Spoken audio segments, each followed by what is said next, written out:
Everyone and welcome back to the channel.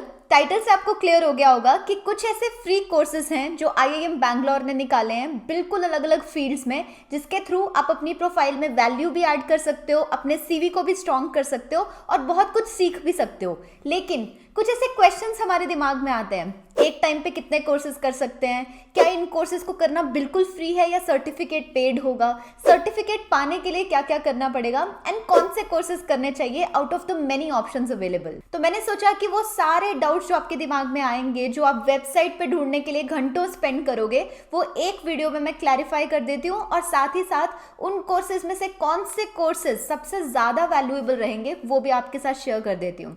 So let us directly jump on to the website जहां ये courses available हैं, which is the Swayam portal. Swayam जो है वो government of India और ministry of education का एक initiative है और गवर्नमेंट एक्चुअली ऐसा चाहती थी कि जो इन्फॉर्मेशन और नॉलेज आईआईटीज और आईआईएम्स के पास है या अलग अलग यूनिवर्सिटीज के पास है, वो आपके पास घर बैठे होनी चाहिए। दैट इज वाई उन्होंने ये सारे कोर्सेज लॉन्च किए हैं। अब इसमें उन्होंने नेशनल कोऑर्डिनेटर्स अपॉइंट किए हैं, जिसमें से आईआईएम बैंगलोर भी एक है। तो जब आप इस पोर्टल पे ऑल कोर्सेज के बटन पे क्लिक करते हो, वहां पर लेफ्ट साइड पे आपको कोऑर्डिनेटर सिलेक्ट करने का ऑप्शन मिलता है। अब इसमें भी अगर आप नेशनल कोऑर्डिनेटर में आईआईएम बैंगलोर को सिलेक्ट करोगे तो यहाँ आपको इन टोटल 26 ऐसे कोर्सेज दिखेंगे, 26 कोर्सेज जो आईआईएम बैंगलोर कोऑर्डिनेट कर रहा है। अब ये जानना आपके लिए क्यों जरूरी है? ये इसलिए जरूरी है कि सारे कोर्सेज आईआईएम बैंगलोर के थ्रू नहीं है, आईआईएम बैंगलोर सिर्फ कोऑर्डिनेट कर रहा है। इन सारे कोर्सेज में से 21 कोर्सेज ऐसे हैं जो आईआईएम बैंगलोर के हैं। और ये आप कैसे पता कर सकते हो? कोर्स के नीचे ही आपको यूनिवर्सिटी का नाम दिख जाएगा जिनके प्रोफेसर्स या रिप्रेजेंटेटिव्स आपको वो कोर्स पढ़ाएंगे। इन सारे कोर्सेज में एनरोल करना बिल्कुल फ्री है और अगर मैं आपको स्क्रॉल करके दिखाऊं तो आप चेक करोगे कि ये कोर्सेज अलग अलग डोमेन्स में हैं। कोई फाइनेंस के साथ रिलेटेड है, तो कोई मार्केटिंग, तो कोई ऑपरेशंस। तो आप में से जो लोग कंफ्यूज्ड हो ना कि पता नहीं मुझे कौन सी फील्ड में जाना चाहिए, उनके लिए तो ये कोर्सेज करना मस्ट डू है, बिकॉज इसके थ्रू आपको आइडिया लग जाएगा कि उस पर्टिकुलर फील्ड में एग्जैक्टली होता क्या है। इन 26 कोर्सेज में से मेरी टॉप रिकमेंडेशंस मैं आपको थोड़ी देर में बताती हूँ, लेकिन उससे पहले आपके लिए कुछ और जानना ज्यादा जरूरी है। अगर आप चेक करोगे इनमें से किसी भी कोर्स के ऊपर, तो इनकी जो स्टार्टिंग डेट है वो 31 जनवरी के आसपास है और जो इनकी डेडलाइन है फॉर एनरोलमेंट वो 28 फेब है। ये जानना इसलिए जरूरी है क्योंकि ये कोर्स ऑलरेडी स्टार्ट हो चुके हैं, इनकी क्लासेस ऑलरेडी चल रही हैं, लेकिन आप 28 फेब तक इसमें एनरोल इसलिए कर सकते हो क्योंकि आप जब इस कोर्स में एनरोल करते हो उसके बाद आपके कुछ इंटरनल असेसमेंट्स होते हैं। जैसे आपके कॉलेज में भी होता है ना, पहले यूनिट टेस्ट या मिड टर्म टेस्ट होते हैं, फिर फाइनल एग्जाम्स होते हैं। उसी तरह इस कोर्स में भी कुछ वीकली असेसमेंट या मिड टर्म्स होती हैं और उसके बाद एक फाइनल एग्जाम होता है। तो अगर आपने 31 जनवरी तक नहीं भी एनरोल किया है, that is perfectly all right. आप 28 फेब तक, जो कि बहुत ही पास है, आप एनरोल कर सकते हो। और please do like this video और share it with as many students as possible, ताकि ये इन्फॉर्मेशन उनके पास टाइमली पहुंचे।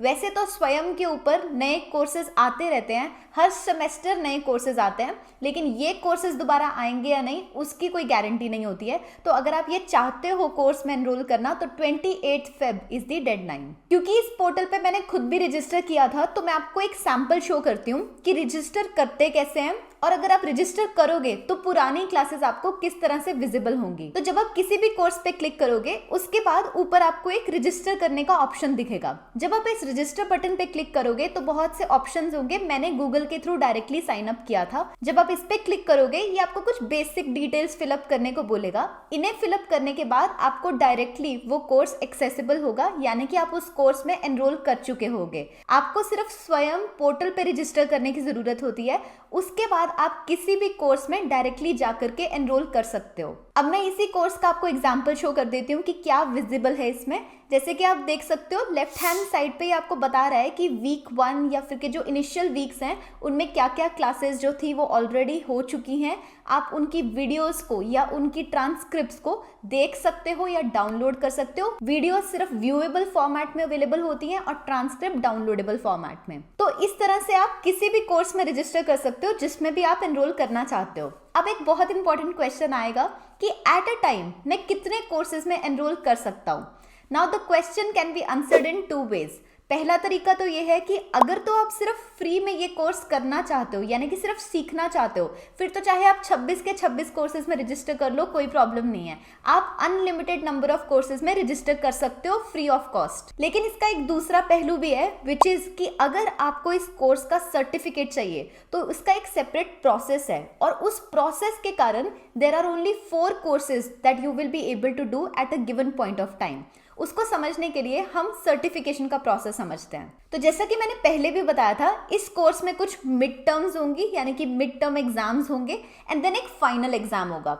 वो मिड टर्म एग्जाम देना तो बिल्कुल फ्री है, लेकिन वो जो फाइनल एग्जाम है वो एक पेड एग्जाम है, और उसको देने के बाद अगर आप उस एग्जाम को क्लियर करते हो तब आपको एक सर्टिफिकेट मिलता है by government of India. Now the point is कि वो जो फाइनल एग्जाम है ना, वो सिर्फ 2 दिन के लिए ही कंडक्ट होता है, और उन 2 दिनों में भी 2 स्लॉट्स होते हैं। एग्जाम्पल के लिए जो इनका लास्ट सेमेस्टर हुआ था, मैं उसका स्क्रीनशॉट आपको दिखाती हूँ। यहाँ पर आप देख सकते हो कि 2 दिन ऐसे थे जब एग्जाम कंडक्ट हुआ था, एक मॉर्निंग स्लॉट में और एक आफ्टरनून स्लॉट में। यानी कि इन टोटल अगर आपको एग्जाम्स देने भी हों तो आप मैक्सिमम 4 एग्जाम ही दे पाओगे। तो अगर आपको सर्टिफिकेट चाहिए है देन आप 4 कोर्सेज के सर्टिफिकेशन ही अवेल कर सकते हो।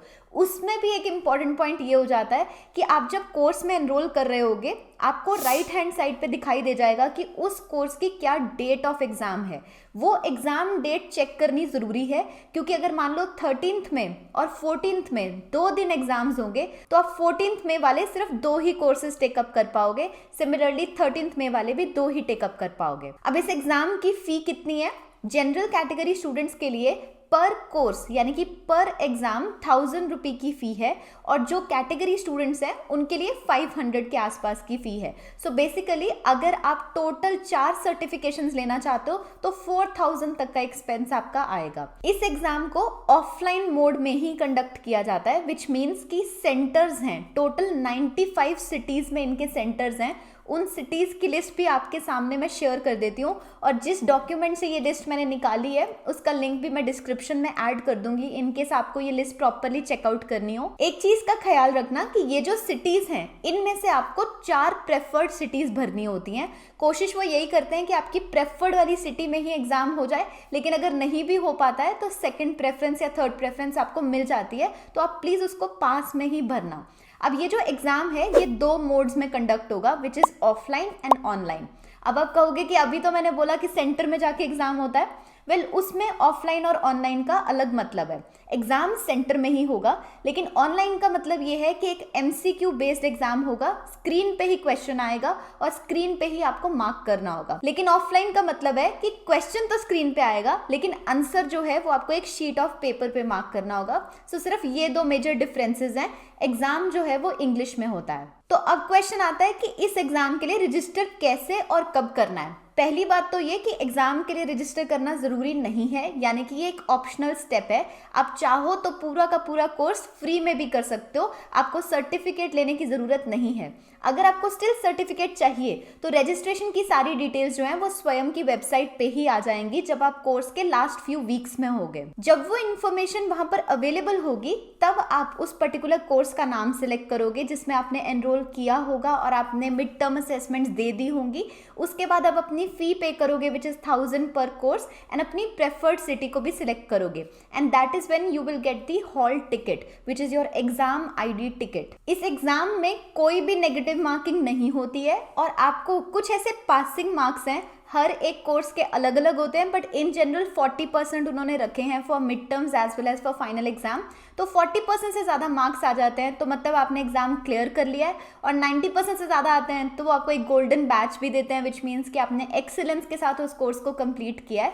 तो अगर आप उस एग्जाम को 40% से ज़्यादा ला के भी क्लियर कर लेते हो तो आपको सर्टिफिकेट मिल जाता है, और वो सर्टिफिकेट आपको फॉर्मेट में मिलता है, विच इज इलेक्ट्रॉनिक सर्टिफिकेट है, आपको हार्ड कॉपी नहीं मिलती। अब क्वेश्चन आता है कि क्या आपको ये कोर्सेज करने चाहिए। उसका आंसर तो एब्सोल्युटली यस है, वरना मैं ये वीडियो बना ही नहीं रही होती। कि कभी भी कोई भी ऐसा प्रीमियर इंस्टीट्यूट जब अपने प्रोफेसर्स या रिप्रेजेंटेटिव्स के थ्रू वो इन्फॉर्मेशन शेयर करता है जो बहुत कम लोगों के पास अवेलेबल है, तो it is a must do course. लेकिन एट द सेम टाइम क्या वो सर्टिफिकेट ज़रूरी है? Well, I would say that's an optional choice. अगर मैं आपकी जगह पे होती तो मैं ये सोचती कि क्या मुझे उस नॉलेज की ज़्यादा ज़रूरत है या उस सर्टिफिकेट की। यानी कि अगर तो मेरी प्रोफाइल ऑलरेडी उतनी अच्छी है कि मेरे पास बहुत से पॉइंट्स हैं, तो चाहे मैं सर्टिफिकेट इग्नोर भी कर सकती थी। लेकिन अगर आपको लगता है कि आपके पास उतने ज़्यादा पॉइंट्स नहीं हैं, तो इस कोर्स का ये फ़ायदा होगा कि जब आपको सर्टिफिकेट मिलेगा तो वहाँ पर ना सिर्फ गवर्नमेंट ऑफ इंडिया बल्कि IIM बैंगलोर का नाम भी आप अपने CV में ऐड कर सकते हो, तो वो CV पॉइंट थोड़ा हैवी हो जाता है।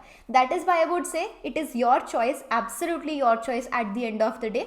बट आई वुड से कि अगर आप एनीवे कोर्सेज करना चाह रहे थे तो this is a must do course for knowledge at least. Certificate आपकी खुद की मर्जी है। अब आ जाते हैं उन टॉप रिकमेंडेशंस पे कि इतने सारे कोर्सेज में से भी कौन से कोर्सेज करने चाहिए। तो पर्सनली मैं किसी कोर्स का एज सच नाम नहीं लूँगी जो मुझे अच्छा नहीं लगा, बट ये एक्सपीरियंस मैं आपके साथ शेयर करूँगी कि मैंने एक कोर्स उठाया जिसमें IIM बैंगलोर के ही कोई प्रोफेसर पढ़ा रहे थे, एंड मुझे बस वो कोर्स देख करके ऐसा लगा कि थोड़ा एंगेजिंग कोर्स नहीं है। मतलब कि अगर मैं ये कोर्स करने बैठूंगी तो मैं बहुत जल्दी बोर हो जाऊंगी। तो इसी तरह मैंने उन 26 कोर्सेज को 1 by 1 गो थ्रू किया and I tried to pick up 6 ऐसे कोर्सेज जो मुझे बहुत अच्छे लगे, जो मुझे लगा कि एज एन एस्पिरेंट आपकी लाइफ में वैल्यू भी ऐड करके जाएंगे और उनको कर पाना भी ईजी है because the professors are teaching very well in that course. तो मेरी वो जो टॉप 6 रिकमेंडेशंस हैं वो मैं यहाँ पर स्क्रीन पे आपको शो कर रही हूँ। आप चाहो तो इसका स्क्रीनशॉट ले सकते हो या फिर कि इनके नाम मैं डिस्क्रिप्शन में भी ऐड कर दूंगी विद देयर लिंक्स, ताकि आप डायरेक्टली भी उनको एक्सेस कर पाओ। अगर आप 28 के बाद भी इसको देख रहे हो तो भी आपके पास एक लिंक है जिसको यूज करके आप पता कर सकते हो कि इस समय कौन से कोर्सेज एक्टिव हैं। तो आप डिस्क्रिप्शन जरूर चेक करना, वहां भी ये लिंक एडेड होगा। उसके अलावा ये वीडियो जरूर चेकआउट करना जिसमें और कुछ कोर्स रिकमेंडेशंस हैं that will definitely help you. Thank you so much for watching this guys.